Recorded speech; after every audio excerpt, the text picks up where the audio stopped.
Hey everybody, thank you so much for listening to our Big Time Talker podcast. Burke Allen here, and we are live in San Diego in the Podcast Pavilion, right smack dab in the middle of the American Library Association's big annual conference and exhibition. We did this in Chicago last year. Now we're in a place with so much sunshine and so much good weather, so much fabulous food that it's a wonder that our author Jade J made it into the studio to talk to us. Hello! Hi, how's it going? You know, if I were any better, I'd be twins, because we would be twins. Hey, JJ, before we talk about the upcoming book, I have to remind you that our podcast is made possible by speakermatch.com. And I know you like to go out and talk about your books, right? I do. You know, authors and speakers that need to find places to go and talk, they go to speakermatch.com, and there's a whole bunch of opportunities. And then there are meeting planners, and they're looking for people just like you, and they go to speakermatch.com. So it's kind of like online dating for speakers and authors and meeting planners. It's kind of cool. Speakermatch.com, thank you for making the show possible. Thanks also to our friends at Headline Books and Zoom Into Books and the whole gang here at the ALA, including our show producer, Greg. All right, enough of this nonsense. People know they can get our podcast every Tuesday. New episodes on Spotify, on Apple iTunes. They know this. What they don't know is you. Hi, It's, JJ. hello, I'm JJ. Hi, JJ. JJ Mays, an award-winning author. We talked to you once before on the podcast about your debut memoir. It's called Walking the Sunrise. And for folks who may have missed that episode or haven't read that book, pretty unique story.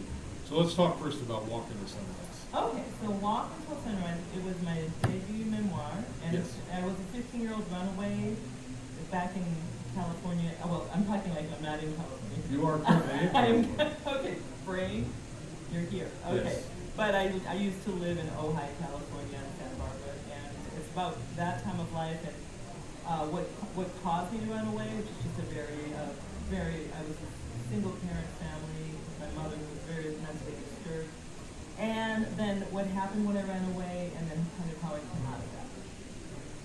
And you did that in 30 seconds, but there's a lot in that book, and a lot happened to you. Yeah, it's not a light read, I would say that. But it is, wherever you are in reality, that is your reality. So it may not be normal to somebody else, but it was normal to me at the time. And there's a lot of good people in the world. There's a lot of people who can see when a 15-year-old girl is really not functioning and take advantage of that too. So it goes into all of that. I'm one of those people that I'm very happy to be alive and well and mentally stable and physically healthy. You know, and that's the thing. If you meet author J.J. Mays, our guest today on the Big Time Talker podcast, you would never, pick up any clues that you had this, and I'm just going to say this hellish teenage existence. True. You got it together now, and the question I asked you, this question last time we spoke, and I'm going to ask you again. How do you do that? And I know there's not one easy answer, but how do you overcome that kind of background? Because of course we all see millions of people that are not able to do that. True. I'll say the cliche answer, and truly that I truly do feel blessed. Music was a healer and still is a healer for Right. me. I'm a singer, songwriter, music educator. But at the time, I wrote songs like we were flying out of me and singing. It kind of exercised a first layer of pain, and then a lot of therapy around that book. Like everything that happened in that book, I have had tons of therapy. So, yeah. Well, that book, racked up a ton of awards because it was real, it's raw, it's honest. As far as I know, you've been pulling punches on everything. No. It happened to you and you wrote it down. Yeah, if you're gonna do that, you can't, pick and choose. You either tell the story and you can't. So you go back in your life and it's like peeling back the layers of an onion to get there. Because I'm certain it's human nature when you have that sort of trauma, you tamp it down. Oh. At the very least, you put it in a box so you don't have to think about it. Well, that's what the upcoming book is sharing, because right after that happened, I forgot 90% of it. Yeah. It's You a just put it away. function. Yeah, just to be able to get through it. And by the way, JJ's new book, the new memoir, Mercy's View, comes out in August. Yeah. So I was trying to get it done, because the cover hasn't been clipped, so I was trying to get it done in April, but it didn't work out. So, and that just talks about trying to re-enter society and function after this runaway circumstance. I didn't do a lot of therapy around that one, and that book beat me up quite a bit, I'm going to tell you the truth. The new one. Sure. And when you do peel back that onion and think about things you haven't thought about in a long time, do you have a visceral reaction to these circumstances you had to find yourself in? I mean, is it you find yourself back there again and reliving it and you have nightmares? I mean, what physically happens? No, for me what happened was the fallout of recovering from the whole runaway circumstance. I didn't realize how many people were trying to help me until I started writing about it. And that just blew me away. They don't even know why they're trying to help me, they're just trying to help me. And I didn't get that at the time, and it just hit me.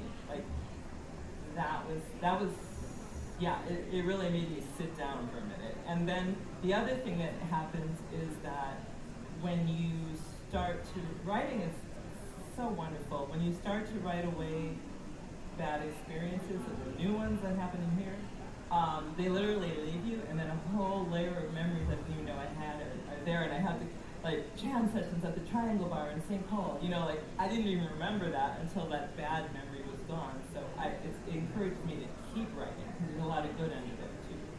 I have a close friend that I've known for many, many years who's a New York Times best-selling author, New York Times #1 best-selling author, who wrote a memoir about his time in high school, and he said, writing this book got me $1 million worth of psychotherapy that I didn't even know I needed. Yeah.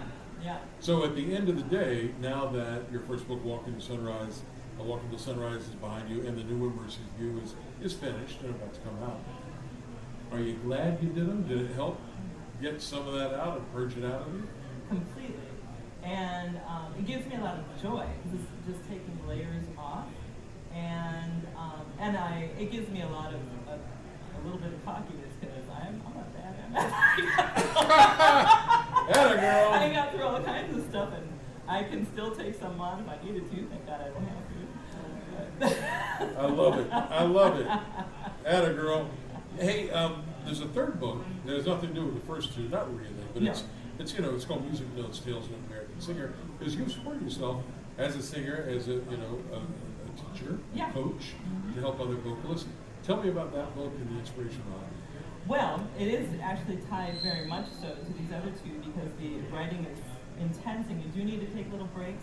So then I would just go off and write a fun, kind of light, entertaining story. And these are all short stories. They're right? all short stories. I'm still, this is book number 1, because I'm still writing short stories for that. And the criteria is just every story has to have a singer in it. But they don't have to be a main character. It doesn't have to be about singing. It's just there's a singer in there somewhere. So.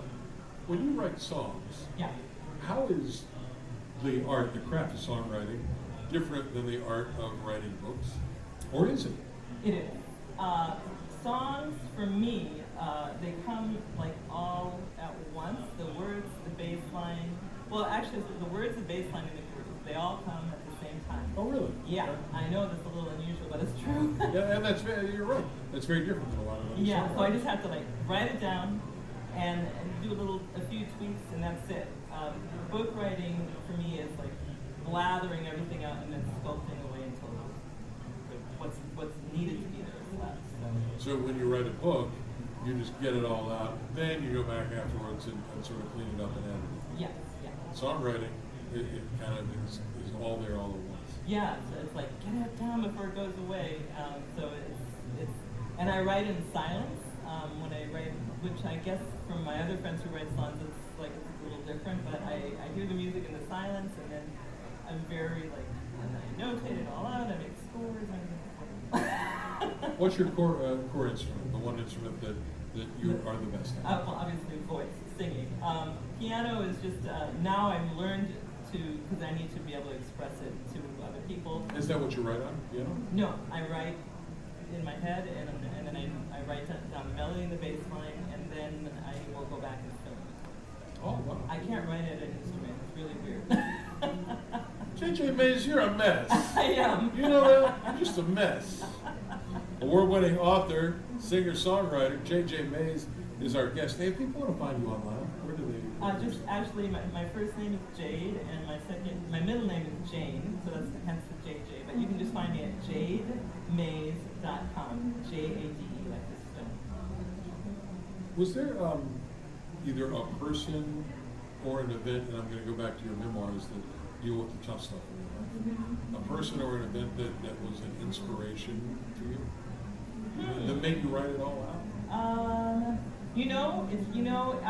It became, it bubbled up, and the inspiration was simply, this is going to sound really strange, but when you're a singer and it's your calling and you're touring and you're singing in clubs and stuff, you get a little frustrated sometimes, and it's a tough life. It is, and you don't see the best behavior out of human beings all the time, and I got kind of sick of watching bad behavior.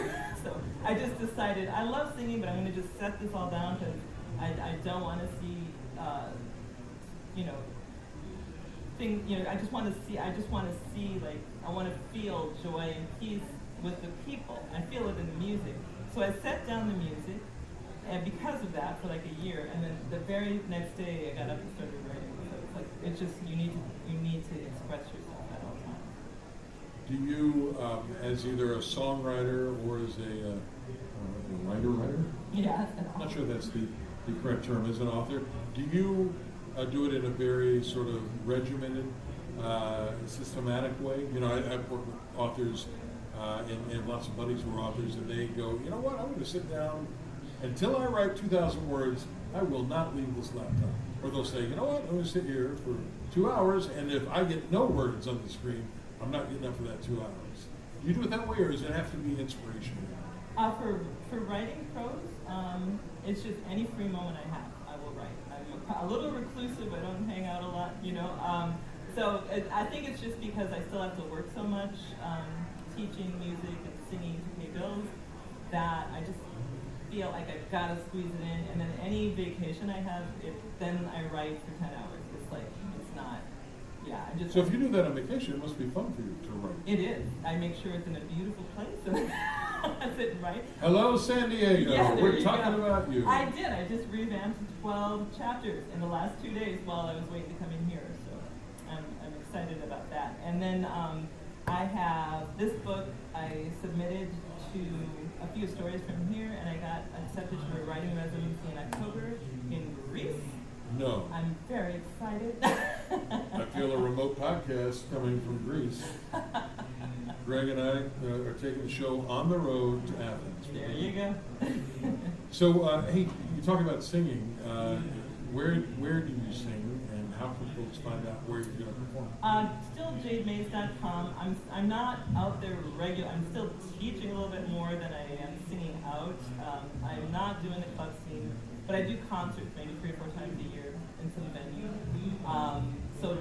But from at the end of the school year, starting right now, I have more free time to do that. So please go to my website or at jade.window on Instagram. I'll tell you everything you need to Can you teach anyone to sing? Can anyone do it, or do you have to have something inside? You've got to have something inside. Now, I have my private studio, and then I work a couple places where the students, I just teach what they give me. I have students who come who just they don't care if it sounds good or not, they just want to sing. And that is fascinating for me because, no, I don't think fascinating, probably somewhat painful. It is a little painful at times. You can't teach everyone to be on tune. I can teach them the proper placement and things, but if they have a goal, like you are going to sing out in public on this day at this time, they will at least sing in tune. If they have no goal, they may never get there if they don't really want to work that hard. Then you got the special ones that are just super talented. And do you find that the super talented ones maybe don't have the drive that the less talented ones do? Sometimes parents are so involved in their young, like 15 years old and up. I never had that, and I don't know if that's, I think part of that was kind of a blessing, because I had to figure out whether I was driven or not. Sometimes the parents are pushing their kids, and then as soon as the parents back off. Anything can happen. Yeah. I'm not ever going to pick that microphone up again. How much of it is performative, what people see when they come to see a singer, and how much of it is vocal ability? That's a good question. Like if I come see you, am I going to see a lady that sings like a bird, or am I going to see a show? Both. Okay. Yeah, I believe if you're going to be in front of people, you got to demand, they don't have to pay attention to you, but you have to demand their attention and give them something to pay attention to. Some people can do that and stand perfectly still. Some people, they gotta run around like Big Jagger. You know what I mean? So it's different for each singer. Are you, when you go to watch a singer, are you more into an Adele who stands pretty still but sings like an angel? Or are you more into a James Brown that throws the cape off and all that? I think it's whoever's the most authentic. I like authenticity in music. Authenticity can be a huge show, so I'm a bit of a thinker in music. I really want a bass player that's just kicking it back there. I'm always drawn to the drummer, no matter what. Like if they're killing it, I can hear all those subdivisions and everything about it. That could be a problem. When you're too attracted to the drummer, it goes bad. Yeah. There's always one in every group, and usually it's the drummer. She's a singer, she's a songwriter, most importantly for this conversation, an award-winning, and I mean multi-award-winning author. Her new book is Mercy's View, Blackout. It's, we call it the sequel or the equal to your debut, Walking the Sunrise? Boy. I mean, there's going to be more, so it's like book 2 in probably 4. Because if I put it all in one book, people are just going to be, please stop it. Just stop. I had a really messed up life, and I'm so glad. Somewhere like sanity hit me, and I'm so thankful for that. Came out the other end. All right, I'm going to give you the last 30 seconds. Why would someone who had a perfectly sane childhood, good parents, and everything was good, why would they find these books interesting? What do you want people to get out of these books?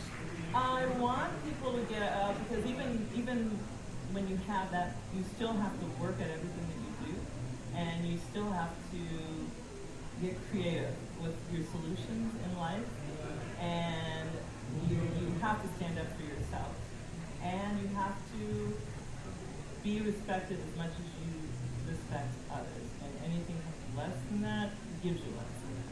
So. Our guest today, author Jade J. Maze, that's M-A-Z-E. Frankie Beverly? No. Just check. Yeah. If you don't get the reference, you'll have to look it up online. We thank you for listening to our podcast today, and we thank you for being on the podcast. Thank you so much. It's always a pleasure. The pleasure is mine. Check her out, Jade J. Maze. Her debut memoir, Walk Until Sunrise, racked up the awards. Music Notes was her follow-up as a short story collection. The new book out later this summer is called Mercy's View, Blackout. And your website again is? JadeMaze.com. JadeMaze, M-A-Z-E.com. Of course, the books are available wherever great books are sold, at Amazon.com, Barnes & Noble. And that's J.J. Maze, our guest today. We're blessed to have her as we broadcast live in San Diego, California, the classy San Diego, in the Podcast Pavilion at the American Library Association's annual conference and exhibition in the Convention Center. Hey, wherever you are listening to the Big Time Talker podcast today, you got to do a big shout out of thanks to our friends at Speaker Match, Headline Books, and Zoom into Books. Now go out there and make it a great day. J.J. Maze did. You can too. Thanks for listening. Bye, everybody.